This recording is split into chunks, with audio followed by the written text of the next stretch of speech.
그 녀석은 몸을 디귿자 모양으로 숙이고 내 얼굴을 들여다보고 있었어. 몇 번이나 얘기했지만 이게 무슨 일인지 이해할 수가 없었어. 지금 일어나고 있는 일을 인정할 수가 없었어.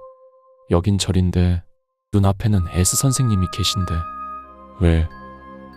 도대체 왜? 일주일 전에 본 그대로였어. 그놈 얼굴이 눈앞에 있었어. 올빼미 마냥 미세하게 얼굴을 움직이면서 날 신기하다는 듯 들여다보고 있었어. 어째서?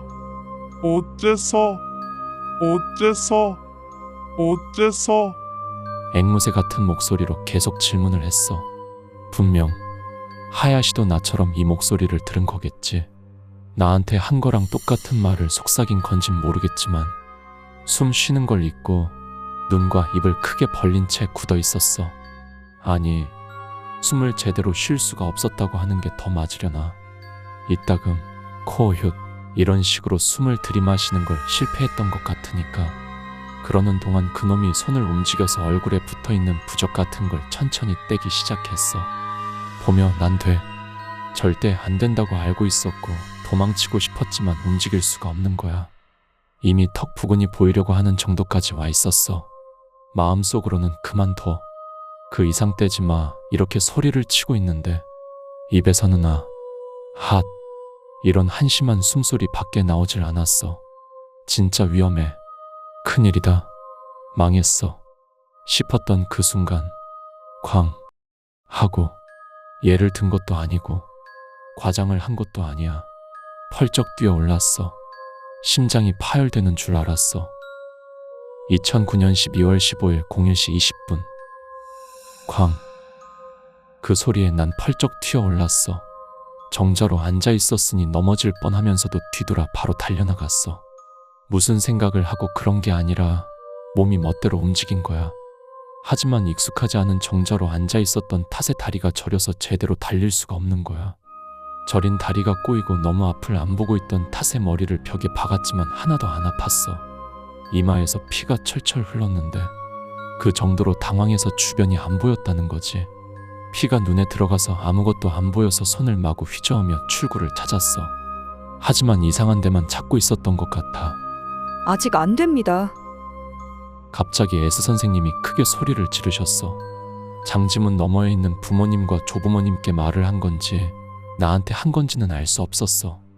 알 수 없었지만 그 목소리는 내 움직임을 멈추게 하기엔 충분했어. 움찔하면서 그 자리에서 경직, 그리고 또 머리를 엄청나게 굴리면서 지금 일어난 일을 파악하려고 했어. 솔직히 파악 같은 게 될 리도 없고 S 선생님이 하라는 대로 따랐던 것뿐이지만 내 움직임이 멈추고 불간에 들어오려고 하는 부모님과 조부모님의 움직임이 멈춘 걸 확인하듯 조금 간격을 둔 후 S 선생님이 말씀하셨어. 티짱 미안해. 무서웠지. 이제 괜찮으니 이리로 돌아와. 아이씨, 괜찮으니까 조금 더 기다려주세요. 장지문 저편에서 계속 무슨 말을 하는 게 들렸는데 기억이 안 나. 피를 훔치며 S 선생님의 앞으로 돌아가자 손수건을 빌려주셨어. 향냄새일지도 모르지만 좋은 냄새 났었는데 이때가 되어 겨우 그 소리는 S 선생님이 손으로 낸 소리였다고 깨달았어. 질문을 할 만한 여유가 없었지만 티짱 보였지? 들렸지? 보였어요. 어째서? 라고 반복하고 있었어요. 이때는 이미 S 선생님은 평소랑 다름없는 상냥한 모습으로 돌아와 있었어. 나도 이번엔 천천히 최대한 진정하고 대답을 하는 거에만 집중했어. 생각하는 걸 포기한 거지만. 그렇네. 어째서 라고 들렸었지. 뭐라고 생각해? 전혀 이해가 안 갔어. 생각해 보려고도 하지 않았고. 아니, 모르겠어요. 티짱은 아까 그거 무서워. 무섭습니다. 뭐가 무서운데? 아니, 그게 평범하지 않잖아요. 유령이고. 이쯤에서 내 뇌는 사고 능력의 한계를 넘어섰었어. S 선생님께서 무슨 말을 하고 싶으신 건지 전혀 짐작이 안 갔어. 그치만 무슨 일을 당한 건 아니잖아? 아니, 목에서 피났고 게다가 무슨 부적 같은 걸 두르고 있었고 아무리 봐도 평범한 게 아니고. 그렇지만 그것 말고는 없었잖니. 어렵지. 저 잘 모르겠어요. 죄송해요. 괜찮아. S 선생님은 나도 이해할 수 있도록 얘기를 해주셨어. 타일러 주었다고 하는 편이 좋을지도 몰라. 먼저 그놈은 유령도 귀신이라고 부르는 존재인 건 틀림없대. 그럼 그놈이 소위 악령이라고 불리는 존재냐고 묻는다면 그리 단언해도 되지만 S 선생님은 어렵다고 말씀하셨어. 확실하게 질이 나쁜 부류에 들어가지만 S 선생님은 악의는 느껴지지 않는다고 하셨어. 내게 일어난 일이 뭐냐고 물었을 땐 이렇게 대답해 주셨어. 아기는 없어도 너무 강한 존재면 이렇게 되어버려. 그 사람은 계속 외로웠던 거야. 이야기를 나누고 싶다. 만지고 싶다. 자기를 쳐다봐 주었으면 좋겠다. 내가 있다는 걸 눈치채줘. 눈치채줘. 이렇게 계속 바랐던 거야. 티짱은 말이야, 본인은 모를 수도 있지만 따뜻해. 여러 사람들이 그렇게 생각하고, 그래서 분명 좋다, 착해 보인다, 이렇게 생각한 거겠지. 그래서 자기 존재를 알아채준 게 너무 기뻐서 어쩔 줄 몰랐던 게 아닐까. 하지만 티짱은 그 사람과 비교하면 너무 약하단다. 그래서 근처에 있는 것만으로도 무서워져서 몸이 반응하고 마는 거야. S 선생님은 마치 아이에게 이야기를 하듯 천천히 어려운 단어를 사용하지 않도록 하며 말씀해 주셨어. 나는 어떻게 하면 좋을지 알 수 없게 되었어. 그것은 분명 악령 아니면 질 나쁜 존재라고 단정 짓고 있었으니까. S 선생님께 재령을 받으면 그걸로 끝이라고 생각했었으니까. 그런데 S 선생님이 그놈을 감싸듯이 말씀을 하시니 자, 그럼 이번엔 어떻게든 해야겠지? 티짱, 시간이 걸리지만 어떻게든 해줄 테니까. 이 한마디에 정말 구원받았어. 아, 이제 괜찮은 거구나. 끝났다고 생각했어. 드디어 안심한 거야. S 선생님이 가르쳐 준 걸 적을게. 나에게 있어서는 평생 잊고 싶지 않은 말이야. 겉모습이 무서워도 자신이 알 수 없는 것이라고 해도 내 자신처럼 괴로워하고 있다고 생각하렴. 구원의 손길을 뻗어주길 기다리고 있다고 생각하렴. S 선생님은 불경을 외우기 시작했어. 재령을 하기 위해서가 아니라 그놈이 성불할 수 있도록. 그날 밤 이마는 찢어졌고 자세히 보니 목에 있던 자국은 크게 찢어져서 아팠지만 정말로 편히 잠들 수 있었어. 불경이 끝나고도 좀처럼 안정을 취하지 못하는 날 위해서 웃으며 그날은 거기서 묵게 해주셨어. 다음날 아침 일찍 일어났다고 생각했는데 S 선생님은 이미 아침 기도를 끝내고 계셨어. 잘 잤니, 티짱? 자, 세수를 하고 아침밥을 먹고 와. 다 먹으면 본산으로 갈 거니까. 관계자도 모두 아니기에 다 적으면 안 될 것 같아서 조금만 적을게. S 선생님이 속하고 계신 교파는 전에도 적은 대로 교과서에 실릴 정도로 역사가 깊어서 신자도 수행자도 일본 전국에서 온다고 해. 가르침은 똑같은데 지리적인 문제로 동쪽과 서쪽 각각의 본산이 있대. 내가 따라간 곳은 서쪽 본산이야. 본산에 잠시 신세를 지면서 내가 원래 지니고 있는 덕 지금도 어떤 건지는 알 수 없지만 을 높이고 조금이라도 빨리 그것이 성불할 수 있도록 본산에서 공양을 드리기 위해서 가는 거라고 S 선생님은 말씀하셨어. 그 얘기를 듣고 가장 기뻐하신 건 할머니였어. 아직 믿기지 않는 것처럼 보이던 게 아버지. 마지막에 내가 이제 괜찮아, 다녀올게, 이렇게 말해서 반대는 하지 않으셨지만 본산에 도착하니 젊은 사람이 마중을 나와서 기다리고 있었고 S 선생님께 정중히 인사를 했어. 본당 옆 안쪽에 있는 작은 방에서, 작은 방이라고 해도 꺼려질 정도로 넓고 훌륭했지만 본산에 계신 분들에게 인사를 드렸어. 이때도 모두들 S 선생님에겐 꽤나 저자세였어. S 선생님은 사실은 엄청난 사람이라서 자신이 원했다면 상당히 높은 지위에 올라도 이상하지 않을 정도라고 나중에 들었어. 쓸쓸하지만 서열이 세워져 버려. S 선생님은 이렇게 말씀하셨어. 나는 본산에 잠시 동안 신세를 지며 손님처럼 대해주었지만 다른 사람들과 똑같은 생활을 했어. 아마 S 선생님이 말씀해 두셨던 거겠지. 거기서 지내면서 나는 내가 정말 행운아라고 실감했어. 벌써 40년간 계속 뱀 귀신 때문에 괴로워하고 있는 여성이나 가족, 친척한테까지 재앙이 내려 혼자가 되어버렸지만 집안을 거슬러 올라가 보면 굉장한 무사 가문 후예인 사람이나 나 같은 놈보다 훨씬 괴로워하는 사람이 이렇게나 많이 있다는 걸 몰랐으니까 괴로운 생활을 해서 그런지 있던 곳이 그런 곳이었기 때문인지 아님 S 선생님의 얘기를 들어서 그런지 공포는 많이 옅어졌어. 이렇게 말을 해도 문득 순간적으로 그놈이 곁에 온 것 같은 기분이 들어서 상당히 두려워했지만 본산에서 지내면서 1개월이 지났을 쯤 S 선생님이 오셨어. 어머어머, 꽤나 좋아진 것 같구나. 네, S 선생님 덕분입니다. 그 후로 보이긴 했어. 아니요, 한 번도요. 아마 성불한 건지 어디로 가버린 게 아닐까요? 여긴 본산이니. 그럴 리는 없는데. 내 얼굴이 굳었어. 어머, 미안해. 또 무서워지지. 그래도 말이야, 티짱. 여긴 괴로워하는 사람들이 잔뜩 있어. 그 사람들을 조금이라도 많이 구해주는 게 우리들의 사명이거든. 아마도 S 선생님의 말에는 그놈도 포함되어 있었던 것 같아. 티짱, 좀 더 이곳에서 공부를 하렴. 모처럼 왔으니 말이야. 나는 S 선생님이 말을 따랐어. 그때의 일이 아직 걱정돼서 좀 더 여기 있고 싶다고 생각했으니 말이야. 그리고 하루는 눈 깜짝할 사이에 지나가는데 뭐라고 해야 하나. 시간 자체는 천천히 흘러가는 것 같은 느낌이 좋았어. 뭔가 말이 모순되어 있지만 말이야. 그렇게 지내다 보니 결국 3개월이나 거기서 지냈어. 그동안 S 선생님은 2개월 전에 오시고 나서부터는 이곳에는 오시지 않았어. 역시 S 선생님의 말씀이 없으니 불안했어. 근데 슬프다고 해야 하나. 아무리 그래도 3개월이나 그동안 내가 지내던 소란스러운 세상에서 격리되니까 뭔가 부족하다는 감정이 강해졌어. 실로 2개월 만에 S 선생님이 오셔서 드디어 본산에서의 생활이 끝을 맞이하려고 했어.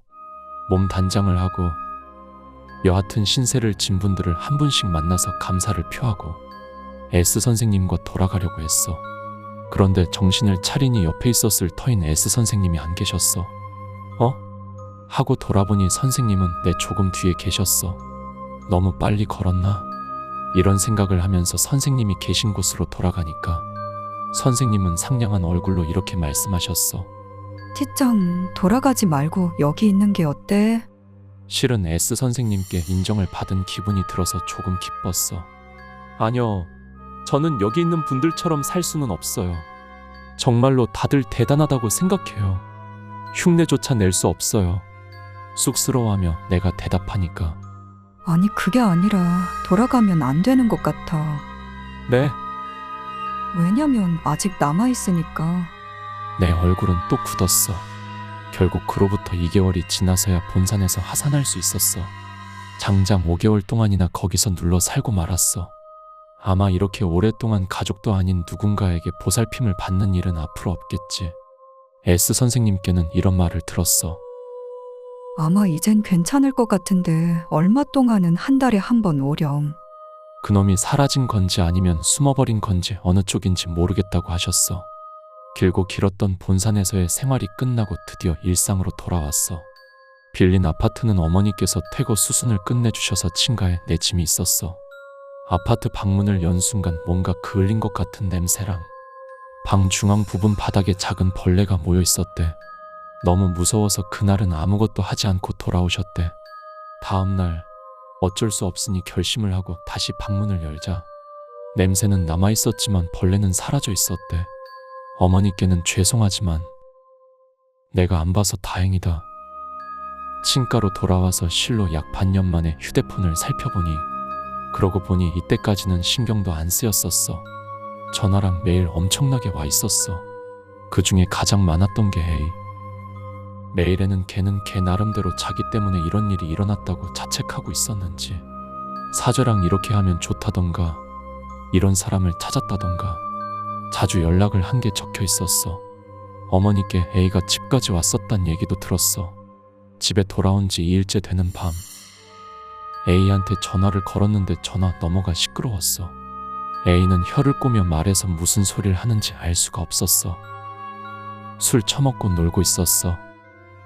일단은 전화를 끊고 죽여버린다 라고 메일을 보내뒀어. 어차피 이 세상에서 남은 남이야. 다음날 A한테서 메일이 왔어. 사과를 하고 싶으니 시간을 내주지 않을래? 전화가 아니었던 건 좀 그래서 그런 거겠지. 밤이 되자 집까지 A가 찾아왔어. 일부러 먼 곳에서 올 정도니 상당히 후회와 반성을 한 거겠지. 밤에 나가는 걸 내가 싫어한 게 가장 큰 이유란 건 말할 필요도 없겠지. 현관을 열고 A를 보자마자 두 대 날려줬어. 한 방째는 그놈이 자책하는 걸 그만두게 하고 싶어서, 두 방째는 술 처먹고 놀아서 날 짜증나게 만든 것에 대한 속죄. 말로 용서하는 것보다 맞는 게 더 후련한 경우도 있지. 두 방째는 내 개인적인 분노였지만 A한테 있었던 일을 자세히 이야기하고, 그날 밤은 둘이서 흥분도 하고 무서워하기도 하고, 지금 생각해보면 당연한 일상이었지. A한테서는 그날 밤 이후 무슨 일이 있었는지 들었어. 그날 밤 도망쳤을 때는 하야시는 분명 이상해져 있었대. 하야시 차 안에서 친구랑 기다리던 A는 일단 틀림없이 위험한 사태가 일어났다는 사실은 바로 알아챘대. 하지만 뒷좌석으로 뛰어온 하야시가 조급해하는 모습이 심상치 않아 보여서 차를 출발시킬 수밖에 없었대. 반항을 하거나 망설였다가는 무슨 일을 당할지 알 수가 없었어. A의 말이 그 당시 상황을 느끼게 해줬어. A는 차가 우리 집에서 멀어져 고속도로 입구에 신호 때문에 멈췄을 때 도망쳤다고 해. 그도 그럴게. 그 새끼 도중부터 웃기 시작하다가 떨다가 난 아니야 이러고 그런 짓 안 할 거예요 이런 말을 짓거리기 시작해서 무섭더라고.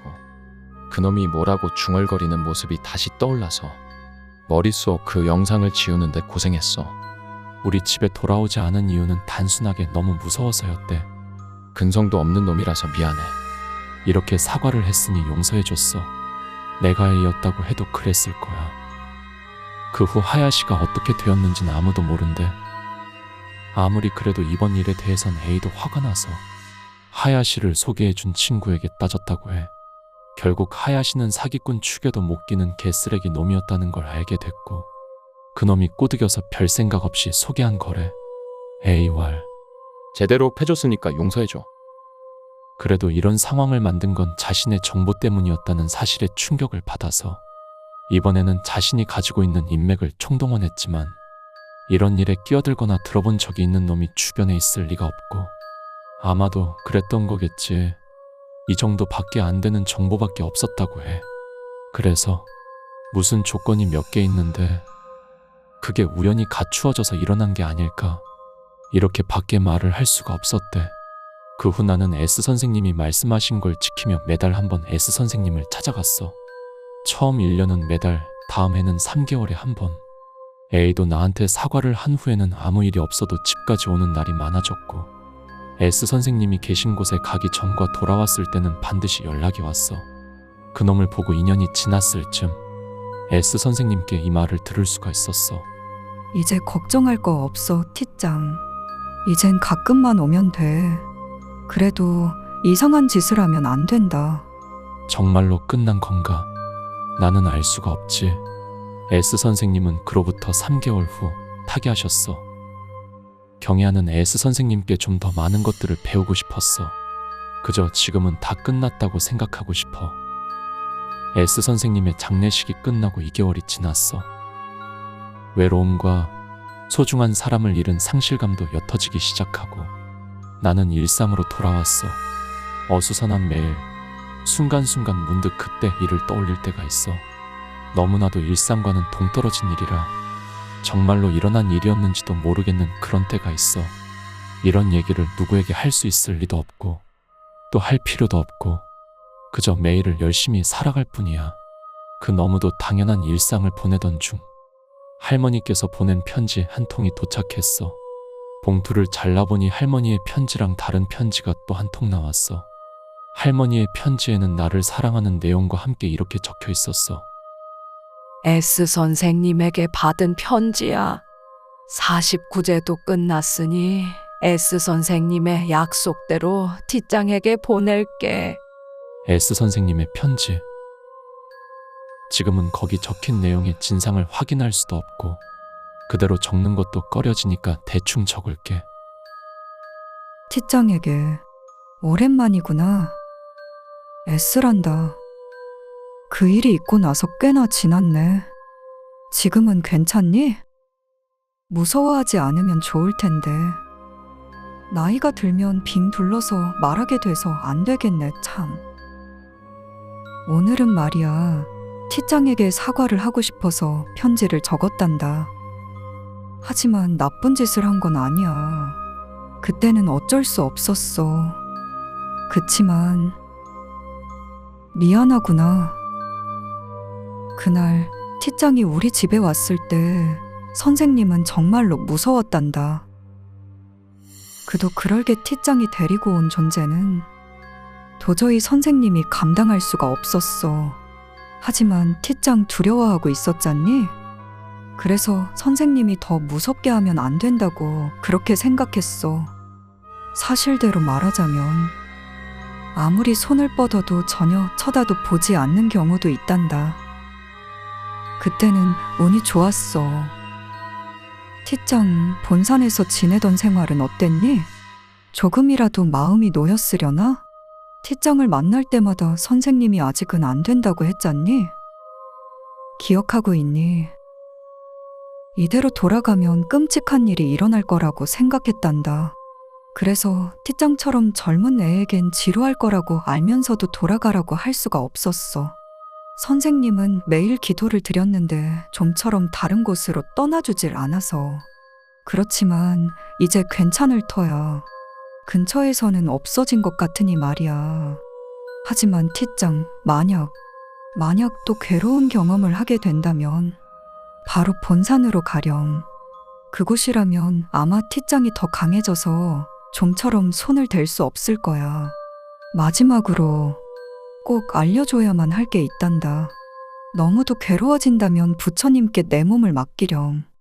더는 괴로운 일밖에 남지 않게 된다면 결심을 하거라.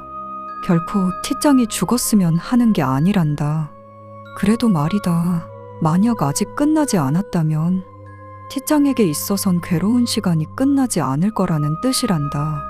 티짱은 본산에서 몇 명이나 만난 적이 있지? 정말로 나쁜 존재는 말이다. 천천히 시간을 들여서 괴롭힌단다. 절대 끝내주지 않는 거야. 괴로워하는 모습을 보며 빙그레 비웃고 싶은 거야. 분하지만 선생님들의 힘이 부족해서 눈앞에서 괴로워하고 있는데 아무것도 해줄 수 없는 경우가 있단다. 그 사람들도 구해주고 싶지만 어떻게 할 수도 없는 경우가 많아서 선생님은 어떻게든 티짱만은 구해주고 싶어서 노력을 했는데 솔직히 자신이 없어. 기척은 느껴지지 않으니 사라졌을 것 같긴 하지만 아직 안심하면 안 돼. 안심하고 마음을 누그러뜨리는 순간을 기다리고 있을지도 모르니까. 알겠지? 티짱, 결코 안심을 하면 안 된다. 언제나 경계하고 수상한 곳에는 가지 말고 이상한 짓을 하면 안 된다. 선생님을 믿어, 알았지? 거짓말만 쳐서 미안하구나. 믿어달라고 하는 게 너무 이기적이라는 건 알고 있어. 그래도 끝까지 부처님께 기도드렸다는 건 믿어주렴. 티짱이 강건하게 매일매일을 보낼 수 있도록 언제나 기도할게요. 아스. 편지를 읽으면서 편지를 들고 있는 손이 떨리고 있다는 것을 깨달았어. 기분 나쁜 땀도 흘렀어. 고동은 계속해서 빨라졌어. 대체 어떻게 하면 되는 거야? 아직 끝나지 않은 거야? 갑자기 그놈이 어디선가에서 나를 보고 있는 듯한 느낌이 들었어. 이젠 도망칠 수 없는 게 아닐까? 어쩌면 그저 숨어있던 것뿐이고 마음만 먹으면 언제나 내 눈앞에 나타날 수 있는 게 아닐까? 한번 의심하기 시작하면 이젠 어쩔 도리가 없어. 모든 것이 의심스럽게 여겨졌어. S 선생님은 어쩌면 그놈한테 당한 게 아닐까? 그래서 이런 편지를 남기신 게 아닐까? 결국 아무것도 달라진 게 없는 게 아닐까? 하야시는 어쩌면 그놈한테 씌워버린 게 아닐까? 대체 그놈이 뭐라고 속삭인 거야? 나랑은 다르게 좀 더 직접적인 말을 들어서 이상해진 거 아닐까? S 선생님은 내가 걱정하지 않도록 거짓말을 해주셨지만 거짓말을 치지 않으면 안 될 정도로 심각한 일이었던 건가. 결국 그걸 알고 계셨으니 S 선생님은 마지막까지 걱정을 하신 게 아닐까? 의심을 하면 할수록 혼란스러워져. 어떻게 하면 좋을지 전혀 모르겠어. 내가 알고 있는 건 여기까지야. 2년 반에 걸쳐 지금도 끝났는지 아닌지 알 수 없는 이야기의 전부야. 결국 이유도 알 수 없고 운 좋게 해결이 되거나 뭔가를 알고 있는 사람이 바로 곁에 있거나 하는 일은 없었어. 어디에서 들은지도 모르는 지식이 불러온 건지 아니면 그게 뭔가 인과관계가 있었던 건가. 나는 전혀 이해가 되지 않고 우연이라고밖에 할 수가 없어. 하지만 우연이라기엔 너무도 지독하게 괴로워. 대체 이렇게까지 괴로워야 하는 죄를 저질렀나? 저지르지 않았잖아. 그렇다면 대체 왜? 너무 불공평하잖아. 이게 내가 느끼는 솔직한 감정이야. 내가 말할 수 있는 게 있다면 그건 여기까지야. 뭔가에 씌이거나 노려지거나 따라다닌다면 정말로 그냥 지낼 수 없다는 걸 다시 한번 얘기할게. 마지막까지 누군가가 끝났다고 해도 안심하면 안 돼. 그리고 마지막까지 와서 미안하지만 내가 사과해야만 하는 게 있어. 이 얘기 안에 작은 거짓말이 몇 가지 있어. 이건 다소 이해하기 쉽도록 한 거기도 하고 내가 알 수 없는 것도 있었기 때문에 친 거짓말이니까 봐줬으면 좋겠다. 그래서 잘 이해가 안 갔던 부분도 많았을 것 같아. 전부 다 사과할게. 그런데 사과를 하고 싶은 건 그 부분이 아니야. 좀 더 이야기가 이루어지는 부분에 관련된 근본적인 부분에 나는 거짓말을 쳤어. 눈치는 못 챘을 것 같고 눈치채지 못하도록 조심했어. 그렇게 하지 않으면 전해지지 않을 거라고 생각했으니까. 모순되게 느끼는 부분도 있겠지. 실망하게 될지도 몰라. 하지만 이 이야기를 누군가가 알아줬으면 했어. 사실 나는 에이야. 이제 와서 후회해도 내 후회는 끝나질 않아.